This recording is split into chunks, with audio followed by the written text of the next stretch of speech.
Hi everyone.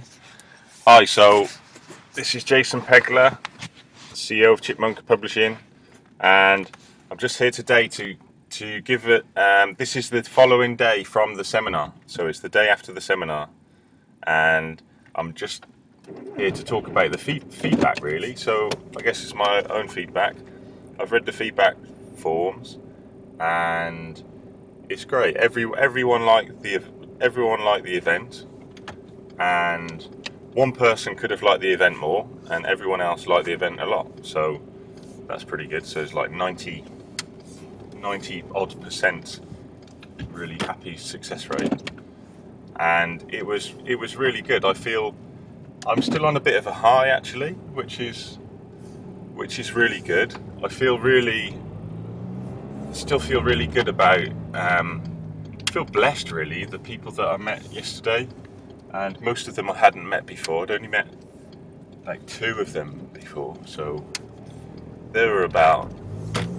we had about 14 people there altogether, and it was amazing. One woman, Julie, she travelled from Boston to attend the event, so that was really, so flattering really that someone had wanted to travel all the way from Boston to come to the event. And in fact, I think only one or two people, maybe perhaps only one person was from London, considering we had the event in Canary Wharf, and everyone else had travelled from pretty much all over the country. We had someone from Edinburgh there. We had someone come from Derby. We had people from Cambridge. So it was really good. There was really good variety, and what I enjoyed really was having the opportunity to help people writing, but also help their state. You see, so help them write in a happier way, and I think that's really important when writing about mental health, is to make sure that if you're in a peak state, you're going to write more, and you're going to write happier, and you're going to be happier. And it was really good to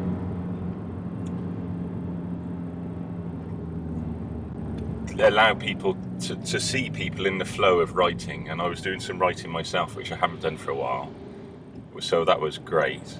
And then seeing everyone taking it in turns writing, and I felt like we were kind of growing as a group throughout the day as well, and people became more confident in their delivery, and their writing became happier throughout the day as well. So we had 3 writing sessions throughout the day, 2 fairly long ones early on, and then a shorter one towards the end.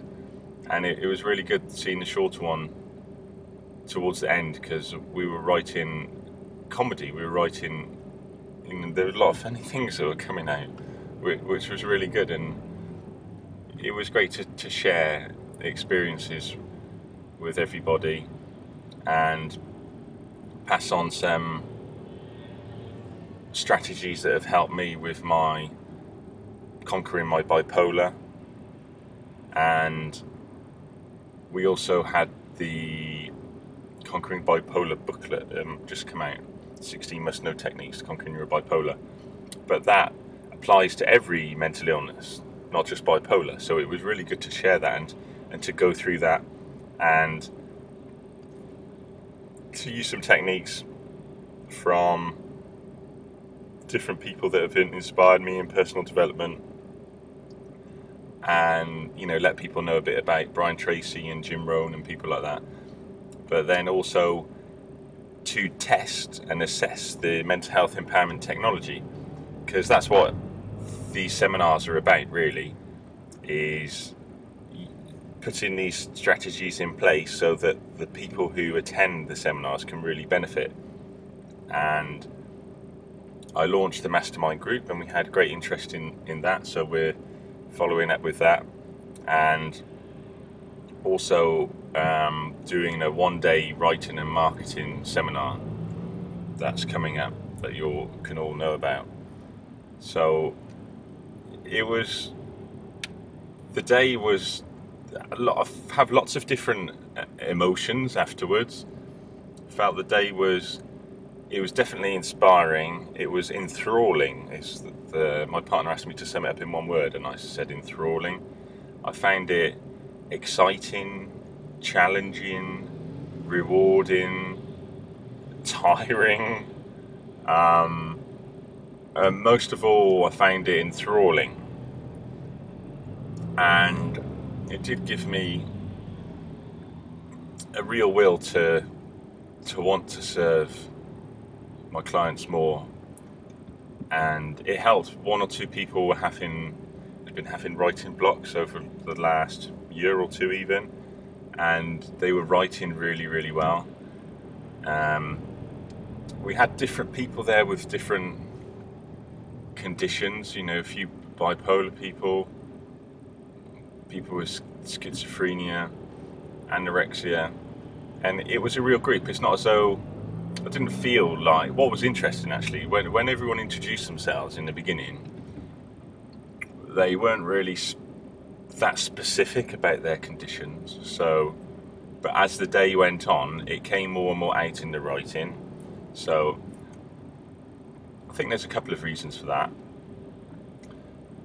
Obviously, people feel more comfortable as they come along, and writing is very personal, so people's personality comes out in their writing and their innermost thoughts as well. But I like to think as well is that because we're all there in the same boat, if you like, that it didn't feel a need to explain specifically in the beginning that each of those diagnosis course. We all knew that we had a mental health experience and we were going to share it. And there was a real camaraderie, a real bond with people who've never met before and who live in different places. And it was nice to see that grow. And we're all sharing the same philosophy of serving other people, wanting to help other people with mental illness, wanting to improve our own writing, our own experiences of writing, and wanting to serve people who've experienced what we've experienced as well. And of course, writing takes a different level of priority with different people. We all have different lives, we all do different things. For some of us, it's extremely important and really an essential part of catharsis. For others, it's a hobby that we like to do every now and then. And for some of us, we write every now and then don't write very much. And some of us, we write something and then it opens up. It really does open up a whole can of emotions that become unpoured throughout one's life. So that's why it was really good to see how people can develop throughout the day in their writing, and we can share some strategies that could help us. So we got into a peak state a little bit. We did 1-2 power moves. What I found challenging was it is quite emotional, when people are really going through experiences. And what was really important was I didn't want anyone to dip in their mood. Now, I know from being involved in the mental health movement since 2001 that it's very easy to go to a service user group, or not necessarily a writing group, but any service user group or conference or anything like that, and it's so easy. Even if you have a conference, if you have a chair at a conference who isn't very domineering or doesn't manage the audience well, you can have one person who is on a monologue about their own negative mental health experience, and it can damage the entire day for everybody. It brings everyone down into a low level, and that's something that I'll never let happen at any of my seminars. I just won't let it happen, because you can feel the energy of the whole group change, and that's a complete opposite of what the seminar was about. So whilst it's really it's really important to have an empathy with people and to look at ways in which we can share each other's experiences and help each other. I quite like the intimate setting of when somebody's writing something. That what I love is that I can go up, and if I can read what they're saying, they just whisper out. It's quite personal, and sometimes I can see that if they just change something slightly, then it'll completely change their mood. And so what I did was set out specific rules, by 3 rules. So you start off with a happy sentence, have a happy middle, and have a happy ending. And that's not as easy to do as it sounds. And we had some great creative writing prompts. The most popular one, I think, yesterday was the future's so bright I'm wearing shades, which is a great start to anything. One I enjoyed most writing was it was something like, and so there is a heaven after all, and that just put me in such a good place writing that. And we went over a bit. We started a few minutes late, and we went over a bit, but that was good. I guess I kind of didn't want it to end myself, so because it was just really, really nice to see people and to come out of my bubble a bit, I suppose, from spending so much time on the computer and reading and thinking about technology and online marketing and things like that. So it was just a fantastic experience, really. I think that we all got a lot out of it, and I'd like to think that there's a continuation of what we got out of it as well, and even people won't realise how much they got out of it at the moment, and they'll realise in a week or 2 or 3 or 4. So I'll be keeping in touch with the people from the event and see how they're doing, and we're obviously going to keep in touch.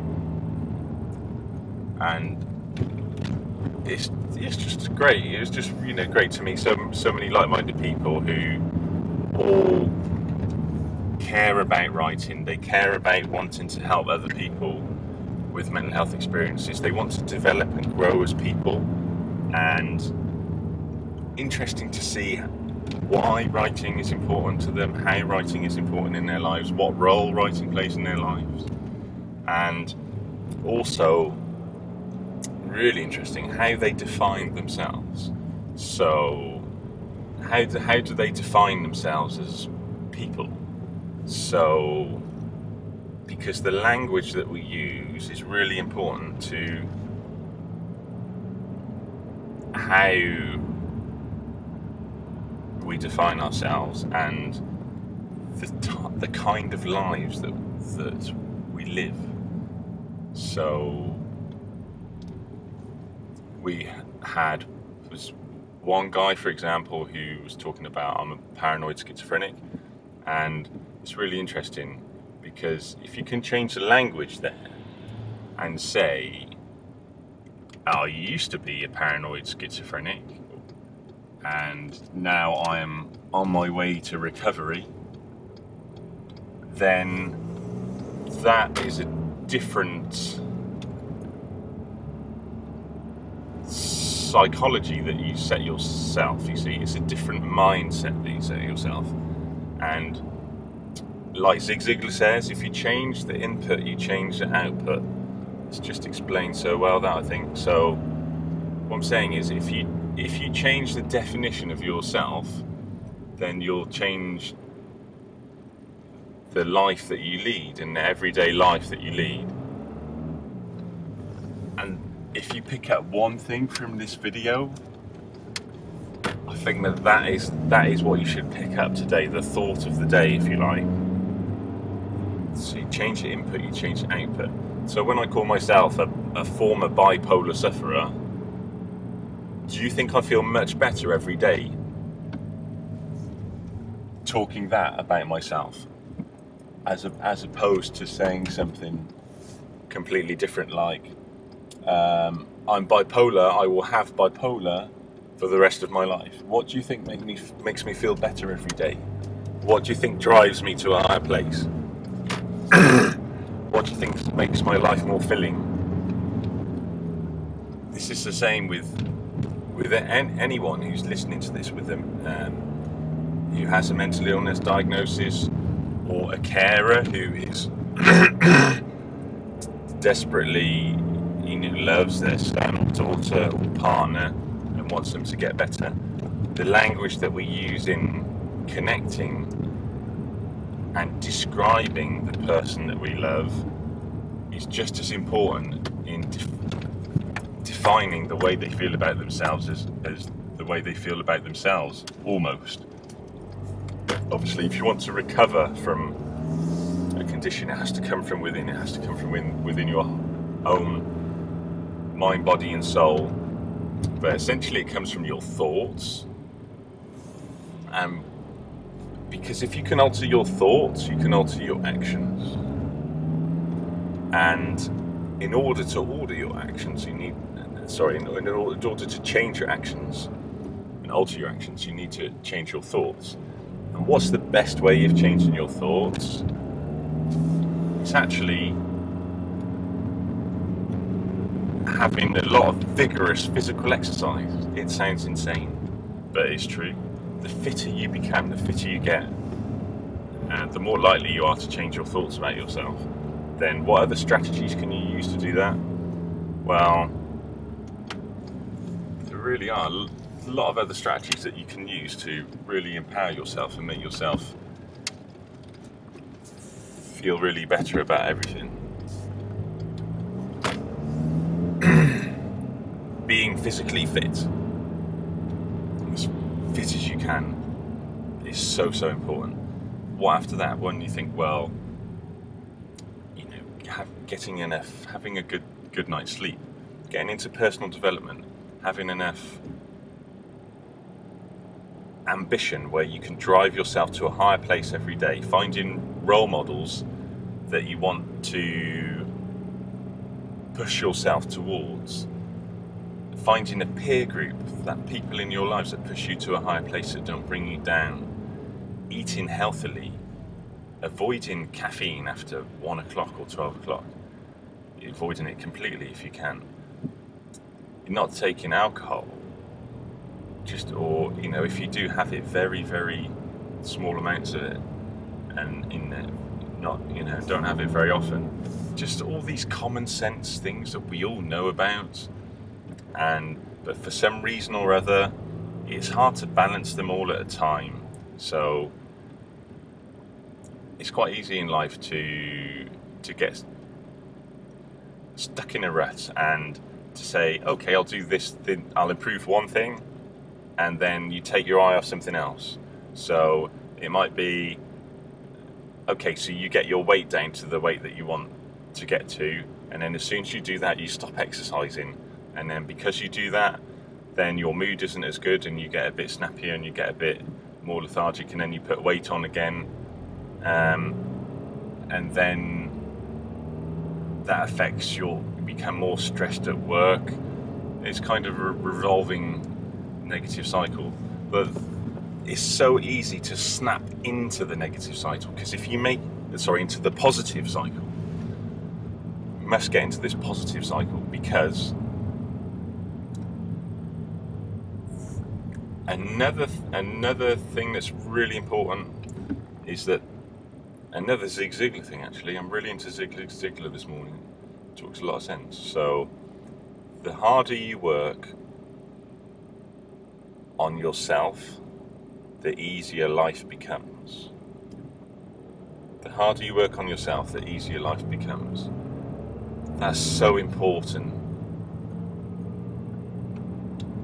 And if you think of it, because if you think of it the other way around, so the easier you are on yourself, the harder life becomes. If you just sit around thinking, yeah, this will work out, this will be easy, get that sorted out tomorrow. If you're a tomorrow kind of person, then today is always going to be more difficult. So try and take this paradigm shift, as Stephen Covey would like to call it so well. Take this paradigm shift where you're a today person, you're a now person. You set your goals every day on your mobile phone and you write them in the present tense. That's a great breakthrough when I started doing that through Brian Tracy. And I have a journal every day as well that really that helps me. And it's not just the happiest journal in the world. I say things that I want to challenge and improve myself as well. But if you can get to a place where you push yourself to a higher level every day and think about, just before you go to sleep as well, think about what you're going to do the next day and write it down, and your goals for the next day even, because then when you go to sleep,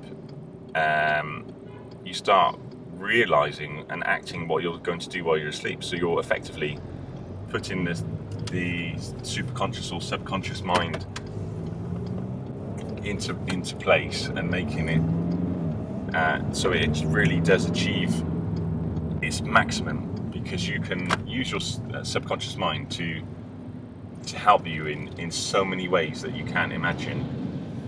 And the greatest thing about it is that it's easy. You don't actually have to do anything while you're doing it. It's automatic. It's like having an automatic injection of mental health empowerment, which is the ultimate mental health pill that doesn't exist yet, that the GP should be giving you, but they don't. They give you this medication. So if anyone is on medication now, make sure you liaise with a professional and get someone who treats you as a human being first, and look up to have strategies to improve your life. Because if you improve your life and show them that you are making a difference, and that you're not crazy, that you can make a difference and you can contribute to society, then they'll help you. They'll help you wean off it and you can become the real you again. So I just want to say that it was a great seminar yesterday. Thank you everyone for attending. Sorry for those of you who couldn't make it. Don't worry that you didn't make it, because we filmed the whole event. So we've got 7 hours of great footage. We're going to package it into a CD and DVD program, and it will be available as soon as we can get it out. It will be available as a product, a DVD and CD MP3 product, and so you can all watch it and you can all see the people that were there and take part in it. And so this is Jason Pegler from Chipmunkapublishing, CHIPMUNKA.com, CHIPMUNKA.com, Chipmunka Publishing. Love you lots. Take care. Goodbye. And look after your mental health and that of somebody else. Look after the mental health of somebody else for 1 hour this week. Okay. Love you lots. Bye.